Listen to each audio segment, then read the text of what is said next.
two popular books on memory development, Memory Fitness Over 40, and Memory Clinic Workbook.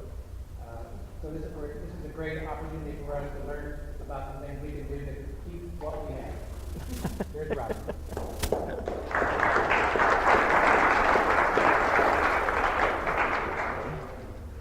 So I'm going to try and use this mic. There it came on. Okay, because I like to walk around when I speak, so I'm going to walk around. And I wanted to mention first that being able to speak to a Centennial audience is just fabulous. Two very important things happened to me at Centennial my first year in college. One is that Ted Beck and Robert Knoll, but especially Ted, convinced me that I should not just be a high school teacher, even though I'm sure I would have loved it, but that I should go on to graduate work. And so I did. And the other wonderful thing is that I met my fabulous husband, Ken Wald, 45 years ago. And he also encouraged me to go on to postgraduate work. So that's why I'm here today as a professor. And people are walking around with a handout that I have that is about memory, which you can take with you if you'd like. So here's what I'm going to talk about today. I'm going to talk about 4 points, and hopefully that won't overload you. How memory works, that's going to be real simple. Then we're going to talk about approach, challenge, and train. And those are kind of the 3 messages that I want you to take away today. The first little picture here, this is the world around you. Lots of things in it. Lots of things in the world around you. And we walk by, we drive by, we see all these things going on. And so we have sensory input, things coming in, and sometimes we try to remember it and sometimes we don't. But the key is that there are millions and millions of things we hear and see every day, and we don't remember most of them, right? We'd be crazy if we did, right? So memory is this long process that involves several stages. The first stage is the senses, where all this information in the environment is coming in and we're seeing it and we're dealing with it. And then we try to get it into our working memory. That's kind of our own little desktop. We're thinking about it. We're paying attention to it. That's what happens first. And one of the things that you might notice here is that this circle is a little bit dimmer than this circle, because there's all those millions of things out there in the world that we pass by every day, but only some of it we pay attention to, and it gets into our working memory on our desktop. And maybe that even happens for only a short period of time. Then the next thing that happens is, if we're lucky, we pay a lot of attention to it, we think about it for a while, we study it, we have many experiences, we talk to people about those experiences, and then it gets into our long-term memory so we can hold on to it for a while. Then our remote memory is what the things we remember from 10, 15, 20 years ago, like our time at Centennial. Many of us are pulling those memories in this weekend. That's great. And then the last thing that happens is we try to retrieve or pull that information out of memory.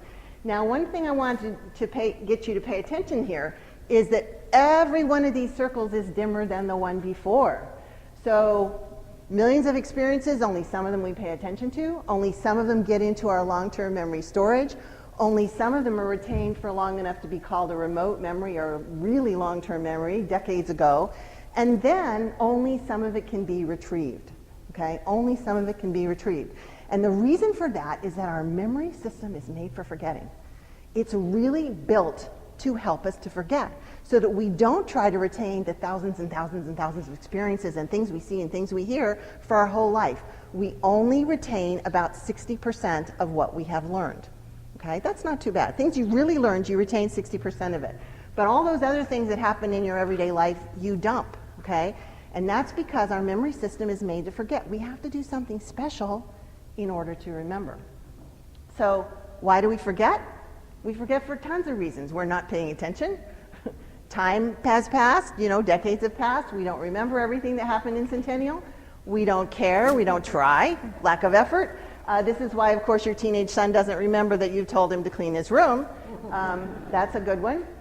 Interference from related items. Phone numbers that are similar to ones you've learned before, they interfere. You're trying to learn Spanish, French interferes. You didn't see it or hear it in the first place. That's a big one at our age, right? Because we don't wear our glasses. Maybe we need a hearing aid. We don't want to wear a hearing aid, so we don't see it or hear it in the first place. We didn't study it to try to get it into memory. We feel tired, we have a health problem, we can't focus on it. We feel stressed, we feel overloaded. I was talking to somebody in this group this morning about being stressed and how his memory was going when he was stressed. Definitely happens that way. And then the last one is our age, which also affects our memory. But my point here is that there are many, many things that make us to forget, because the memory system is built to help us to forget, to dump things, to not try and remember everything that happened to us and every experience and all through our lives. It's made for forgetting. And so we have to do something special to help us to remember. And that's what I'm going to talk about in part today. So that's the first message. That's kind of how the system works. It's built for forgetting. Okay. So the second message that I'm going to talk about is approaching your memory. Not avoiding your memory, but approaching your memory. The next thing I'm going to talk about is memory challenge, the challenges of aging, and what you can do to challenge yourself to overcome those. And then the last thing I'm going to do is a couple of lessons for you that will hopefully help you to improve your memory, training your memory. Okay, so approach. So the first thing I want to mention about approaching your memory is that we have tons and tons of stereotypes around us about aging. They tell us that if we are over 60, over 70, our memories are going to go. They're going to go. That's what they tell us, okay? We will forget things. We will eventually all become senile, and that's the end of it, okay? So these messages are wrong. Okay, these messages encourage us to withdraw from cognitive activity. And I have a couple of examples of this. I don't miss being young, but I might if I could remember what it was like. And here's the elephant sitting in front of his computer, and the old elephant is now out of memory. Now, these messages, I have tons of these, and I use them as a way of emphasizing to audiences like you and older audiences as well, that the stereotypes about aging are very, very negative. And they're not really necessarily all true. Now, some of it is true. I don't want to be a Pollyanna and say it's all wonderful, because aging is not made for sissies. I love that line. We have to really be strong to deal with the aging challenges that we have. But the stereotypes are wrong in the sense that they emphasize that everything is going to go, that your memory's going to go, that there's nothing you can do about it. That part is really wrong. And so I'm going to talk a little bit about what we do know changes with age and what doesn't change, and hopefully get you to reject these stereotypes. And related to this whole issue of approach is that anxiety impairs memory. So you're out there, it's Centennial reunion, you see somebody's face and you're like, oh, I know who that is. And then you look at the name tag, oh, that's who that is. Okay, but Nancy, I think, Forrest is the one who mentioned that what we do is we look at the face and we click, I think I know that person, but then we double check the name tag just to make sure that we're not going to call out the wrong name. But if you look at the face and you're not sure and you look at the name tag and it still doesn't click, then there's that little bit of anxiety that comes in. Oh, wait a minute, what's wrong with me? Why don't I remember this person? Why don't I remember this name? And maybe this was the person who was in Centennial when you weren't there, right?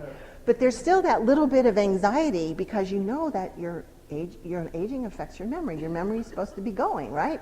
So there's that little bit of anxiety, and then, of course, it's gone. There's a block now. Anxiety creates memory blocks. And so once you start feeling anxious because you don't remember this person, then there is no hope that you're going to be able to remember this person. This person is gone at that point. And that will be worse for your memory than if you could just calmly say, okay, it's all right, maybe I wasn't supposed to know this person. Go to your Zen place, relax, take it easy, and say, okay, it'll come to me. If I really did know this person, it'll come to me. But we tend not to do that. We tend to get anxious, okay? And I love that line right across the middle. I wish I knew that was there. Negative beliefs impair memory. This is one of my research areas. I've been doing research since 1980 on something called self-efficacy. And self-efficacy is your confidence in your memory. And I also do work on another belief that's called control beliefs. And that is whether or not you believe that you can change or improve your memory. A lot of people think of memory as something that's locked in, that you either have a good memory or you have a bad memory. That's not true. The research shows that memory can be changed. But what tends to happen, especially as we get older, is that we get these negative beliefs about our potential. We start believing the stereotypes, we start getting down on ourselves, and We all make memory mistakes. Everybody does. So, you lose your keys one day, or you can't find your glasses, or you forget the name of your next door neighbor as you're trying to introduce them because it's not coming fast enough for you, and you get mad and you get anxious and you start getting down on yourself, and then you're in big trouble. Because what happens is that you start avoiding doing memory things, avoiding being in situations where you have to use your memory, and of course, you lose it, you don't use it, you lose it. So this is why these beliefs are really important, because I can bring you into my laboratory and I can make you feel better about your memory, and I can get you to have a higher memory score after I've made you feel better about your memory, because once you feel better about your memory, you're more likely to invest effort in remembering and practicing memory skills. If you sit back and say, I'm 62, I'm 60, I'm 70, I can't do this anymore, then you will not be able to do it anymore because you won't be trying to do it anymore. Memory takes effort. Remember, it's not about how much you remember, it's about how much you forget. Our system is made for forgetting. So remembering takes effort. If you withdraw that effort, you won't accomplish anything. So that's the message about the aging system. What tends to happen as we get older is that, remember all those reasons why we forget? The one that I've switched from the bottom to the top is the one that people think about. It's my aging. It's because I'm 60. It's because I'm 65. That's why I forgot that. That's why I can't remember it. And if you tell yourself that, you're dead in the water, because you're not going to get any younger, folks. The years are not going to go away. If you're 60, if you're 62, if you're 64, if you start telling yourself that the reason you forget is because of your age, and you forget all those other reasons why you forgot, then you're in trouble, because you can't get better if that's the way you think about it. But all of our research shows that people can improve their memory, and they can improve their memory at any age, and they can improve their memory in lots of different ways. So what I want to say here in my first little part is you must approach memory. Think about it positively. Think about your potential. And when I teach memory classes, I emphasize this over and over and over again, that we have tons of research that shows that people can improve their memory if they work at it. I'm not going to tell you it's a cinch. It's not easy. It's not like taking a magic pill and then you're all better. It takes some work. It takes some effort. Just like if you want to run, if you want to be able to run a mile, it takes some effort to get there if you're not used to running. So it's the same thing with your memory. But you have to approach it. If you avoid it, if you withdraw from it, if you let these stereotypes get to you, then there's no hope. And so I want to emphasize that first of all. So the second thing, growing old doesn't bother me, dear. I put the emphasis on growing. This is one of my favorites, suggesting that we do have potential at any age. Okay, so the next topic is the memory challenge. And I have a couple of things I want to say about the memory challenge. First of all, I don't want to be Pollyannish and pretend that there are no changes with aging. There are. Most of the changes that happen with aging are normal. It's not that you're becoming senile, it's just you're experiencing what most of us experience as we get older. So I'm going to focus on those things, the things that normally happen to us as we get older and what we can do about them. So aging definitely creates some challenges for memory. The first of these is mental slowing. So as we get older, we are slower. This is the most well-established fact in gerontology, is that we are mentally slower. And if you can honestly say to me that you're not slower than you were when you were 24, you're very, very lucky. Because believe it or not, 24 is maximum mental speed. And every year after that, you start losing milliseconds of mental speed. And the more different things you're trying to do, the more complex the mental activity you're doing, the more the speed loss is. And I experience it all the time. So, I'm a professor. I stand in front of audiences, every day teaching classes. And you're talking and there's that perfect word you want to say. And it's not there. And then you say, all right, I'm blocking on a word. Then you start the sentence over again, go at it from a different direction. That's because of mental slowing. Or fatigue or stress or whatever, but the mental slowing is a big factor in that as we get older. It's the same reason why you go to introduce your neighbor and you can't think of your neighbor's name. But if you start stressing about it, then that's going to be a further block for your memory. So you have to just go with the flow. Give yourself time and don't get mad at yourself if you don't have something when you need it. Just say, okay, That's it. Go on. Try another way of saying the sentence. Second thing that happens as part of normal aging is difficulty learning things that are new. We actually do really well as we get older in retaining information that fits with what we already know. If we're working and we have the kinds of things the information that typically comes in our job, we can remember that. That's no problem. But if something new comes along, it's harder to learn. There's a very clear data on this that anytime you're learning some new piece of information, it gets harder and harder as you get older to learn new information. You can still do it. And the research shows if you're willing to put in the effort, it will actually stay stored in your memory, because old memories, well-retained memories, well-learned memories actually stick extremely well. Even when you're 60, 70, 80 years of age, those older memories stick well. I mean, Ted was up here today. Ted's older than most of us, and he had all this. He has many, many memories from his past that are very well stored, and they are not lost.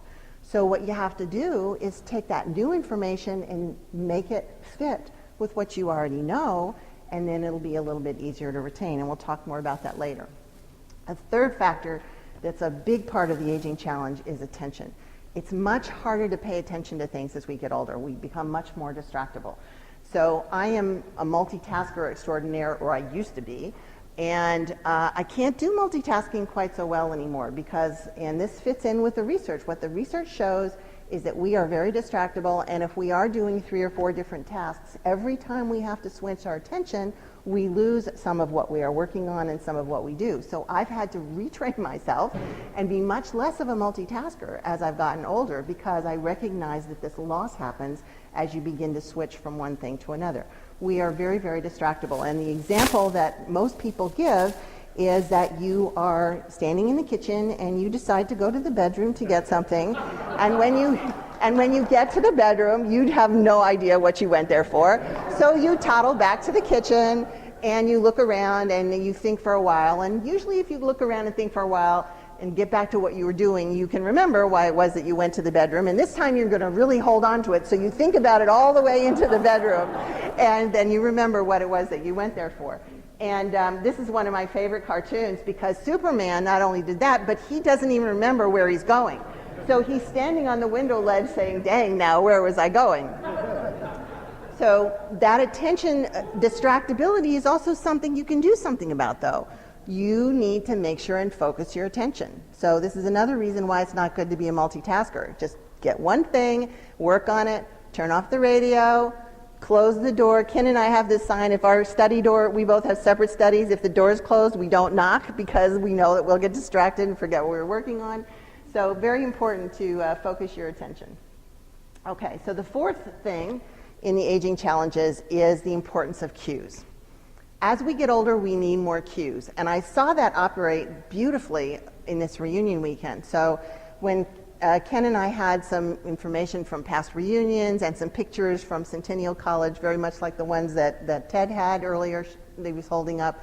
And we started trying to remember who people were, and he remembered some people, and I remembered some other people. And then we started thinking about it more and more. And as we saw each face, we got more and more cues that helped us to remember more and more about what we did in Centennial and who we hung out with and what we did. And every time you have a conversation with somebody else in here, you remember more about what happened in the past. Those are cues. And what happens as we get older is we need more cues to pull those memories back. And we need to think more consciously about how to make cues for ourselves so that we can pull memories back if we want to remember something new. Okay?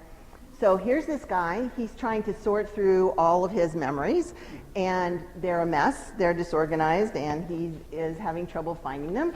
And each one he pulls out is a cue for the next one. So it helps to kind of consciously say to yourself, if I'm going to remember this, I need to think about how it fits into what I already know. I need to think about how I'm going to cue myself to pull it out of my memory, and that will help you to do a better job. All right, so this is a cue that will help you remember the aging challenges, right? So the first one I said started with an S. It was slowing. The next one I had was an L. Learning. Learning new things are harder to learn. A was for attention, okay. C was for cues, okay? And S is the last one, which we haven't talked about yet, so you won't know it yet. But the point is that this is a cue that you could use to remember the things that challenge you in aging. But if you turn it around and play with it a little, it becomes class. That's an easier word. That's a word that's more meaningful to you than SLACS. We were all in class together, so you can walk out of here saying, Robin talked about class in her lecture. She talked about cues, learning new information, attention, slowing, and then the last one, which is the importance of strategies. There are tons of strategies, memory tricks, whatever you want to call them, that you can use to help your memory. And I'm going to do a brief thing with a couple of them to try and give you some ideas about what you can do. But one of the interesting things is that the research shows that as people get older, they actually use fewer strategies, fewer techniques, fewer cues, other than writing things down, which people do more as they get older. They don't use any of the other tricks or strategies or methods that they could have used. And I'm hopeful that this is going to change, because I'm hopeful that it has something to do with the way people are educated, and that in future generations people will be educated more to use memory strategies when they're young and carry it through. Because a lot of the people who were in these studies that have shown this were people who were raised, who were probably 20 or 30 years older than me, and they were people who were raised at a time when the emphasis was placed on standing in front of the classroom and rote memorizing, you know, standing up there and reading out the lay of the last minstrel by rote memory. That's not a great way to remember things, and I'm hopeful that as future generations become older, it will not be the case that people stop using memory strategies as they get older, because actually memory strategies are what keeps me going. I mean, I use memory strategies all the time because I know them, because I'm comfortable with them, but they get me through the day. I mean, I couldn't do without them, because they support my memory for all that everyday information that is extremely easy to forget.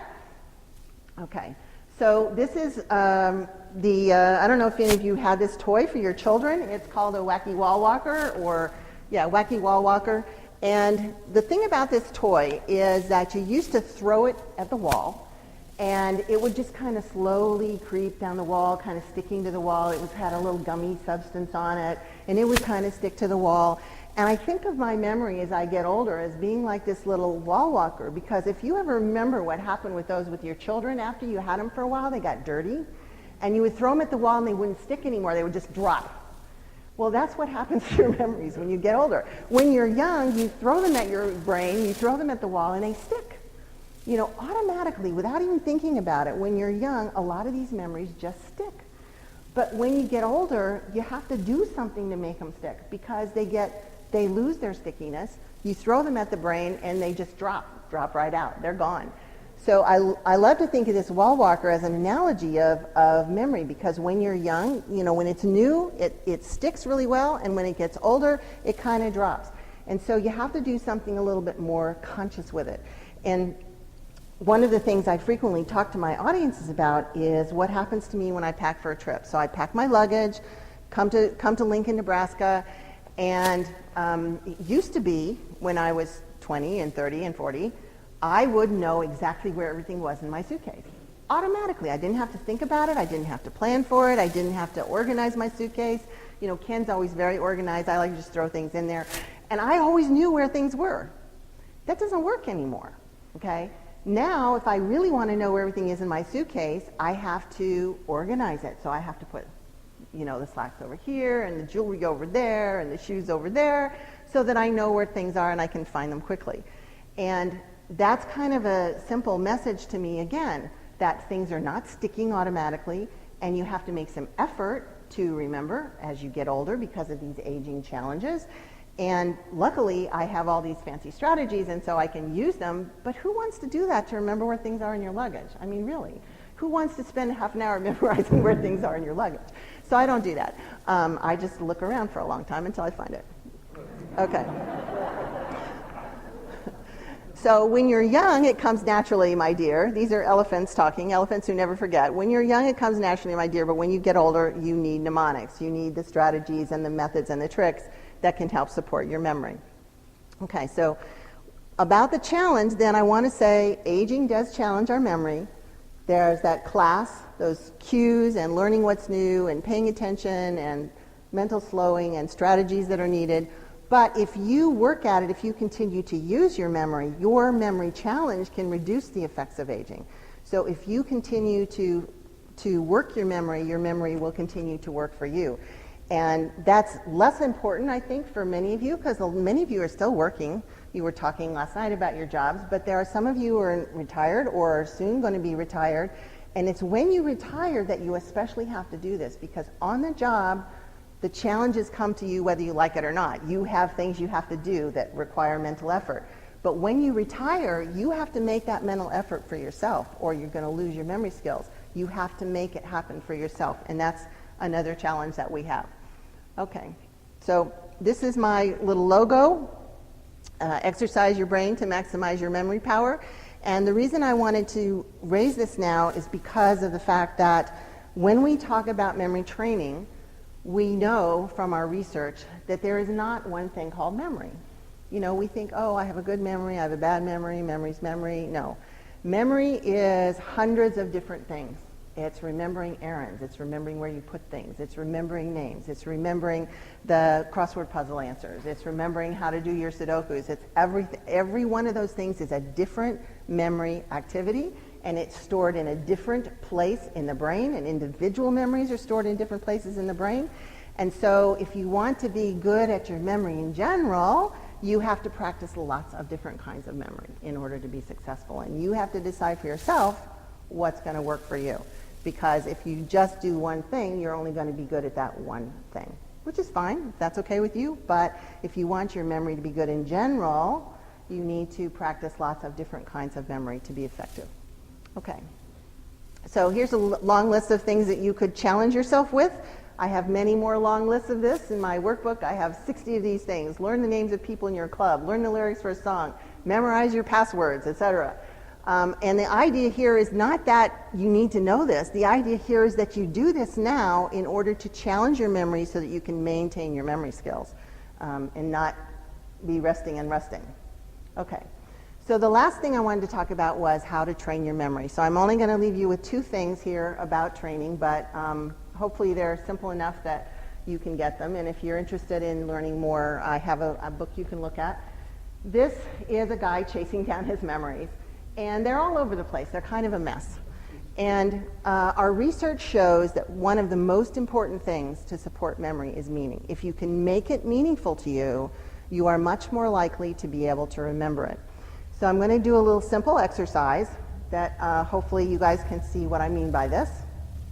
So I'm going to let you look at this for a half a minute, and I want you to think of a connection, an association, something that connects at least 3 of these pictures together.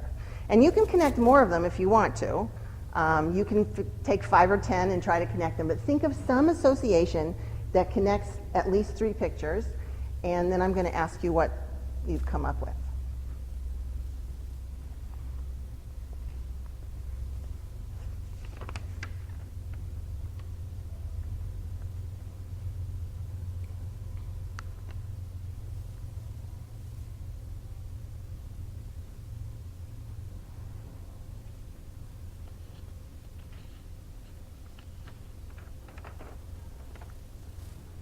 Okay, who would like to volunteer? Kurt. Bed, chair, lamp, couch, And they're all furniture, so they go together because they're furniture. All right, somebody else. Larry?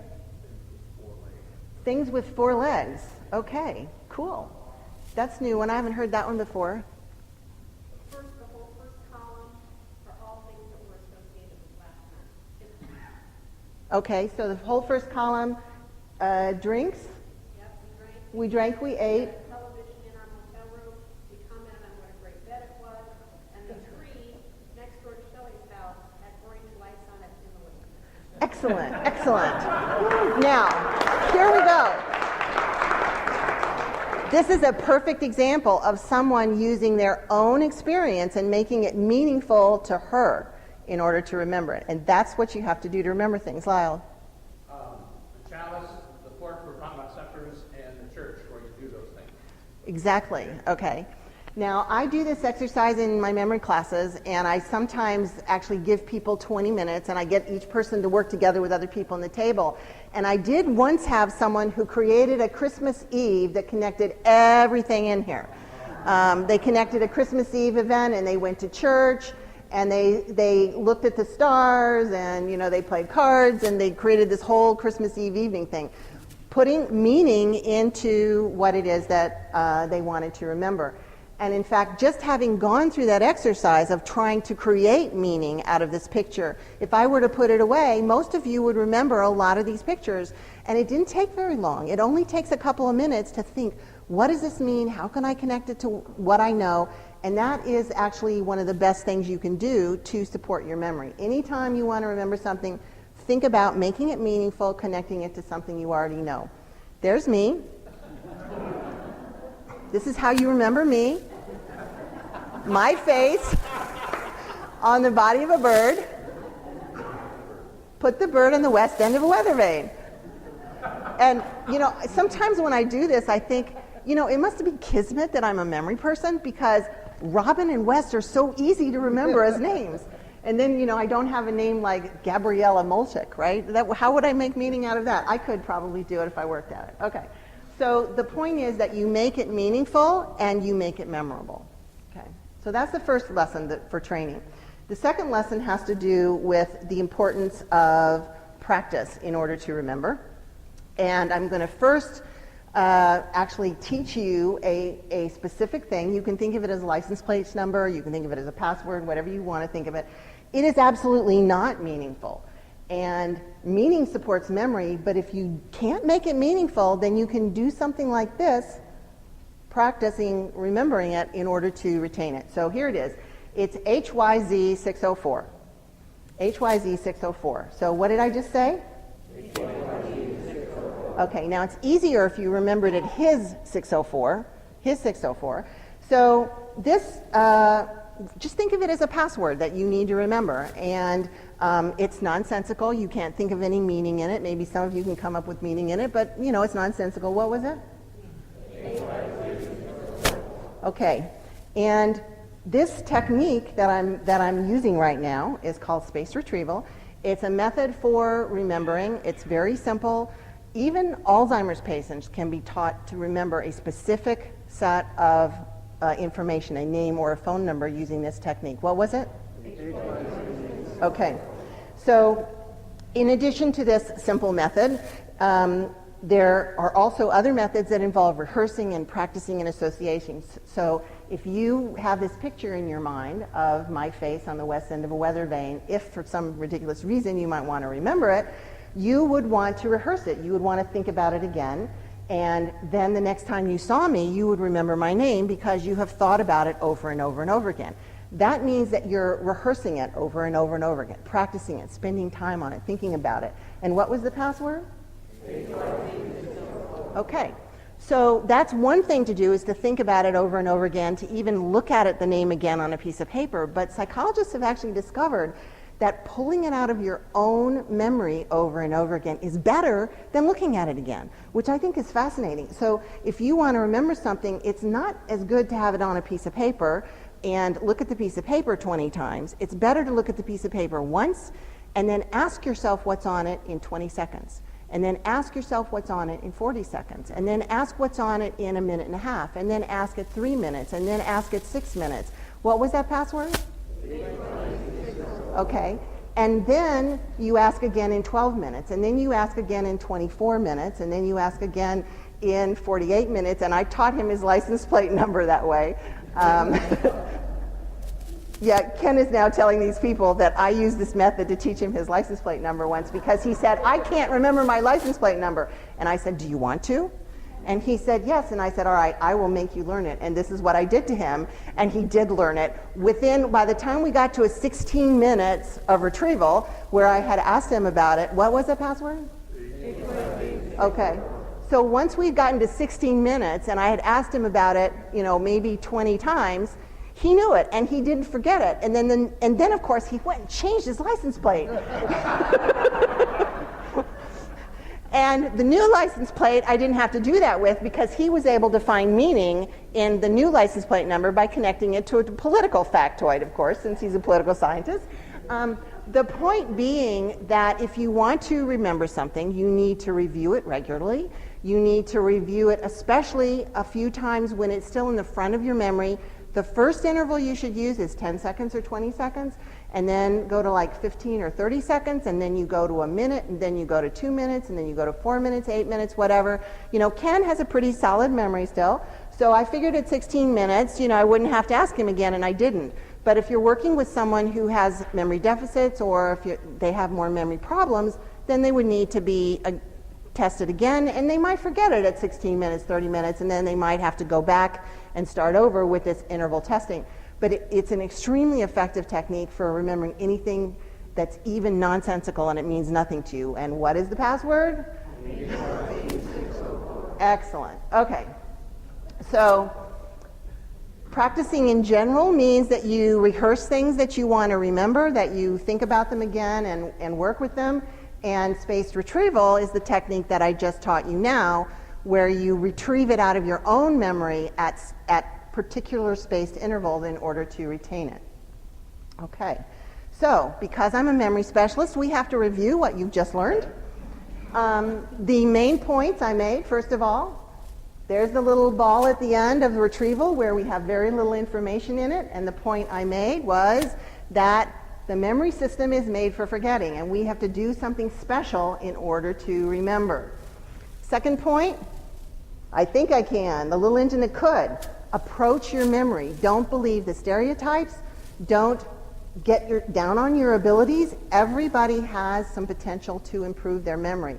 I've had 90-year-olds in my memory classes, and they love them, and they get better, and anybody can improve their memory. It's something you have to work at. Just like if you want to run 2 miles, 3 miles, 4 miles, you have to work at it. If you want your memory to be better, you have to work at it. So I'm not going to pretend that it's easy, but I am going to tell you that the research is very clear that it is possible. Next point was to challenge your memory. Challenge yourself to overcome those age-related declines. Now we're going to really do a test. So C stood for cues, L stood for learning what's new, A stood for attention, S stood for flowing, and then the last S was for strategies. And I just taught you a couple of quick strategies. Hopefully you will remember those. And then the last point was train your memory, because it will help you to improve your memory. Make things meaningful, and if you can't make them meaningful, you can do some cute thing like I just did with the password, which you still know, and it is... You guys will be here weeks later wondering where that went. Okay, weeks later. Why do I know this thing, HYZ604? Okay, so that's my talk, and I'd be glad to answer any questions that you have.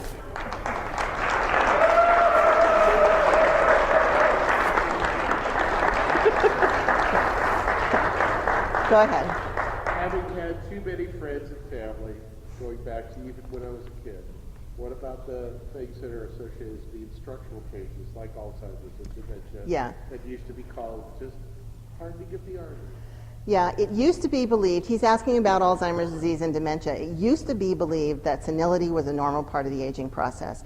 And believe it or not, it was not until 1970, which is actually fairly recent. It was not until 1970 that we definitively decided as psychologists and neuroscientists that Alzheimer's was a special disease, and that it was not normal aging, and that it was not normal for people to become senile and have hardening the arteries and start to fail.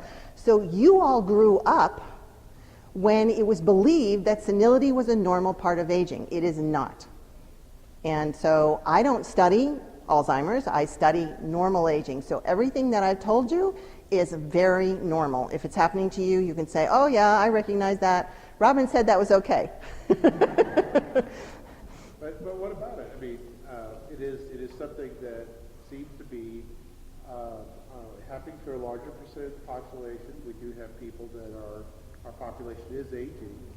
Do you have anything to say about it other than it's not normal, it's not your area of study? Well, I do know, he's asking me if there's anything else I can say about it. I do know that there is no current medication that reverses Alzheimer's. There are some medications that slow it down a little bit. I also know that it's often misdiagnosed. So you have to be very careful about that. If you want a proper diagnosis, you need an all-day diagnosis with a neuropsychology biochemical team where they do a chemistry analysis of your body, and they do a full neuropsych workup, and then they can really tell you whether or not you might have it. I wouldn't go by your local doctor saying, gee, I think you have it. No way. It's often being misdiagnosed. The third thing I know is that tons of research is being done on this now. Huge amounts of money are being poured into it, and that we may have some answers soon. But right now, we don't know what causes it, and we don't know how to cure it. And that's the scary part. Yes, Sarah?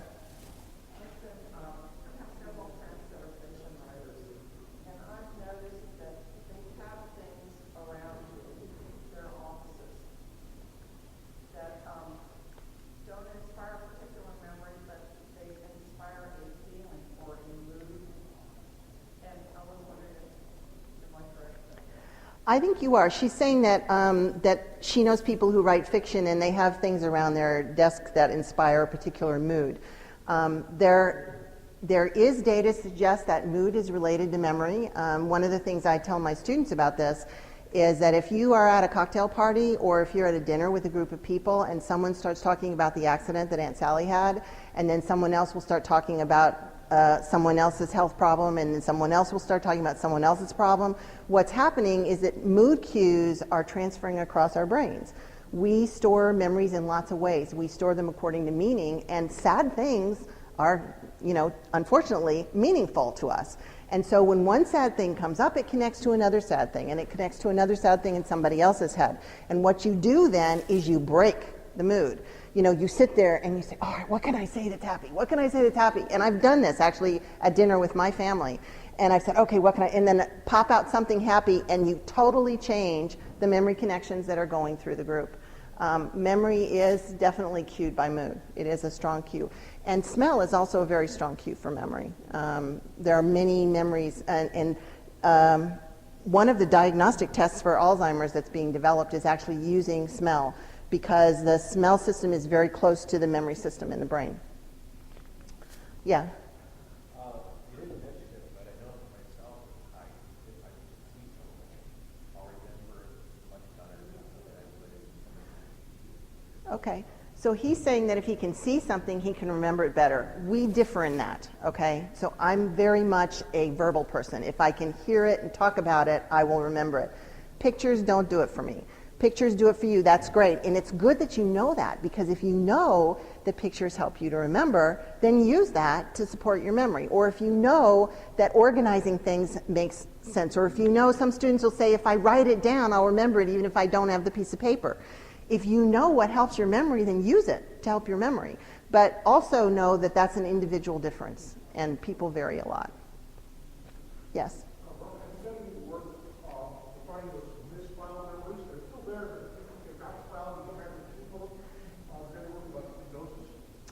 I've not done any work with hypnosis. I know there are people who do, and some people swear by it, and other people say it doesn't. The memories that come up are not necessarily true. There's a whole debate in psychology, which has pretty much been resolved. I shouldn't say it's a debate currently. It was a debate, like 10 years ago, about false memories. People who were hypnotized by therapists and came up with false memories. And so we know that people have false memories, and that these can be inaccurate memories that can be produced by suggestion from people. So I would be very cautious about hypnosis and who's doing it, and make sure they're not going to implant a memory, because that can be done. Other than that, I don't know much about hypnosis. So I'm getting a high sign here. Does that mean I have 3 minutes or two more questions? Okay. Yes, Howard. So Robin, you mentioned at the outset of the talk that you were a multitasker. I was. Much talk about certainly of our children's generation about their ability to multitask. But I've been reading some studies that say there actually is no such thing as multitasking. That you really can only do one thing at a time and do it well. Yeah, I think that that's probably another thing that he's talking about, multitasking. So There is some research coming out now because many people think that young people are these great multitaskers because they're on the computers and they're doing all these things.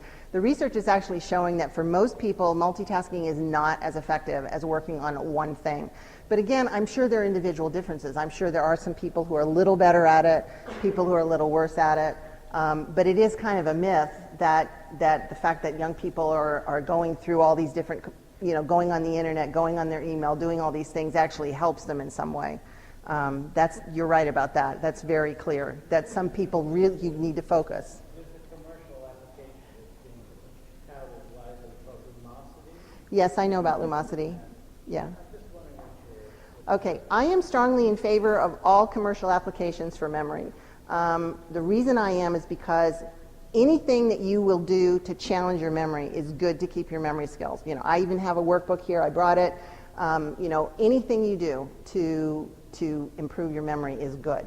However, some of those programs don't have the data to support the claims they're making. And that upsets me as a data person, as a researcher, that they don't have it. And I will tell you that the data for Lumosity is not as good as the data for Posit Science. And I will also tell you that a lot of these programs focus on cognition and they focus on visual perceptual abilities, which is great for driving, but doesn't really help your memory that much. So some of them are great for other cognitive skills, but not necessarily for memory. And the other thing about the research that's really sad is that the research shows that memory is the hardest thing to get general effects on. So you can do one of these Lumosity programs or Posit Science programs and get much better at what we call executive processing, which is basically planning, or visual spatial processing, which is reading through something and figuring out quickly what pictures are shown. But it then doesn't help your memory. So it turns out that memory is the hardest thing to get transfer from some of these programs on. So that's why I say, if you want to be better at X, practice X. If you want to be better at Y, practice Y. If you want to be better in general, practice, S, T, U, V, W, X, Y. And I should stop now because my time's up. Thank you. Thank you very much. That's great. Good job. Yeah, Good job. thanks.